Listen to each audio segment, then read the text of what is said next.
अस्सलाम वालेकुम दोस्तों, अक्सर आप में से ये जुमला किसी ने बोला होगा या सुना होगा कि गधे की अक्ल नहीं होती। हालांकि बाकी बहुत सारे जानवर हैं, उनके बारे में हमने कभी ये नहीं कहा कि उनकी अक्ल नहीं होती। क्या वजह है कि हम गधे ही के बारे में ये बात कहते हैं? दोस्तों, अगर आप जून और जुलाई की गर्मी में घर से निकलेंगे, देहातों के अंदर, गांव के अंदर, आप देखेंगे एक तरफ भैंसें बांधी होंगी जिनके आगे सब्ज चारा होगा, गाय होंगी, बकरियां होंगी, उनके आगे आप देखेंगे सब्ज चारा पड़ा होगा। और दूसरी तरफ आप देखेंगे गधा होगा, धूप के अंदर बांधा होगा और उसके आगे खुश्क टूड़ी पड़ी होगी।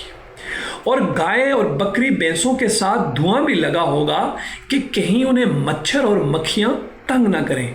और बाद जगहों पर उन पर पंखे भी लगाए जाते हैं या उन्हें एसी की सहूलत भी दी जाती है। लेकिन अगर ये सहूलत ना हो, आप देखेंगे कि उनके ऊपर एक बेहतरीन छत होगी जो उन्हें साया दे रही होगी, और दूसरी तरफ गधा होगा जिसके ऊपर कोई छत नहीं होगी। और इसीलिए कहते हैं कि गधे की अक्ल नहीं होती। अगर गधे की अक्ल होती तो वो बगावत करता, वो ये कहता कि पूरा दिन मेहनत मुशक्कत मैं कर रहा हूँ, ये जो सब्ज चारा है मेरे ऊपर बांध कर लाया जाता है, फिर मुझे ही नहीं डाला जाता। अगर उसकी अक्ल होती, उसकी ज़ुबान होती, वो कहता, वो बगावत करता, वो मज़म्मत करता, वो इस रवैये पर कुछ ना कुछ बोलता। मगर उसकी अक्ल नहीं है, वो कुछ नहीं कर पाता। दोस्तों, एक तरफ हम गधे के बारे में ये राय रखते हैं कि गधे की अक्ल नहीं होती, दूसरी तरफ हम 25 करोड़ लोग हैं जिनका ये दावा है, जिनमें से हर एक ये दावा करता है कि उसकी अक्ल दूसरे से बेहतर है। लेकिन हमारा हाल उस गधे जैसा है। एक तरफ हुक्मरान हैं जो हमारे ही पैसों से, यानी हमारी मेहनत और मशक्कत, खून और पसीने की कमाई से आपको बिल्कुल आराम और इशरत की ज़िंदगी गुजारते नजर आएंगे। उनके लिए पेट्रोल फ्री है, उनके लिए बिजली फ्री है, उनके लिए बहुत सारी चीज़ें उन्हें जो फ्री में मिलती हैं। और दूसरी तरफ हम हैं, हमारा हाल उस गधे, और हमें क्या मिलता है? उस गधे की तरह खुश्क चारा, खुश्क तूड़ी मिलती है। लेकिन क्या वजह है कि हम ये भी दावा करते हैं हमारी अक्ल है, लेकिन हम इस पर मुज़ामत नहीं करते, हम इस पर बगावत नहीं करते, और उल्टा हम जमातों में इस कदर तकसीम हैं, हर 4 साल के बाद इन्हीं हुक्मरानों के हम नारे लगाकर, इन्हीं के आगे हम भंगड़े डालकर, नाच कर इन्हें वापस ला रहे होते हैं। ये लोग भी बारी बारी आकर हमें बारी बारी नोच रहे होते हैं। इन्हें हमसे कोई दिलचस्पी नहीं, हम सब के सब मर जाएं तो फिर भी उन्हें कोई मसला नहीं होगा। लेकिन ये हमें मारना इसलिए नहीं चाहते कि ये हमें बारी बारी नोचना चाहते हैं, क्योंकि अगर आवाम मर जाएगी तो ये नोचेंगे किसको? तो दोस्तों, इस वक्त कश्मीर के अंदर इलेक्शन सर पे है। हम में से हर एक का दावा है कि हमारी अक्ल है, हम अपने आप को गधे से बेहतर महसूस करते हैं।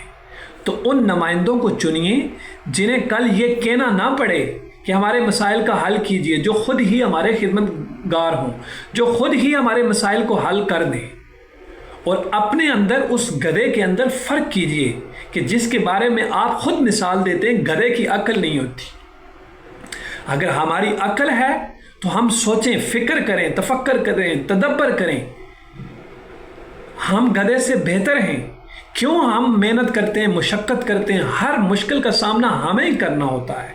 जितनी भी पाकिस्तान के ऊपर मुश्किल वक्त आएगा, जितना भी बोझ होगा, वो हम आवाम पे डाला जाएगा। कभी भी ऐसा नहीं होगा कि इन हुक्मरानों के ऊपर कोई बोझ आए। इनकी अयाशियाँ वैसी की वैसी चल रही हैं, इनकी अयाशियों में कभी कमी नहीं आएगी।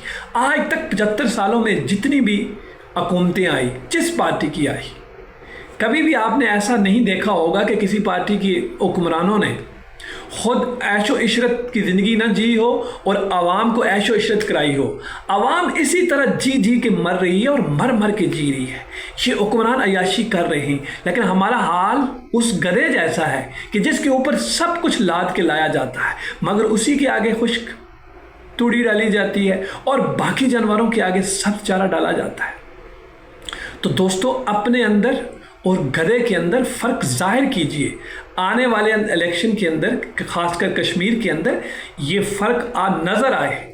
अगर इस इलेक्शन में ये फ़र्क नज़र नहीं आता, उन्हीं आजमाए हुए लोगों को हम फिर ले आते हैं, तो फिर जान लीजिए ये मिसाल सिर्फ गधे ही पर फिट नहीं आती, बल्कि ये भी कहा कीजिए कि हम सब में से किसी की अक्ल नहीं है।